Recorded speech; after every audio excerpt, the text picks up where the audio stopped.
Hello everyone, welcome back to the channel. Did you know that Grok has extra haptic settings that only appear when haptics are turned on? Let me show you. First, open the Grok app on your Samsung Galaxy S26 Ultra. Tap the menu icon in the corner of the screen. Then tap your profile picture. Now go to Haptics.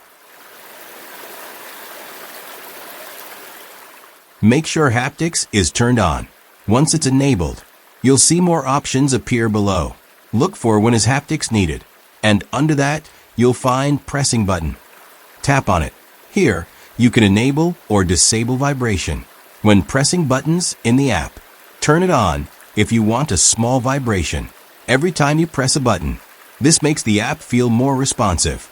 If you prefer a quieter experience, you can turn it off anytime. This is useful if you don't want vibration for every small interaction, so you can customize exactly when haptics are used. And that's how to enable or disable pressing button haptics in Grok on your Samsung Galaxy S26 Ultra. If this video helped you, don't forget to like and subscribe for more simple Android tutorials. Thanks for watching, and I'll see you in the next video.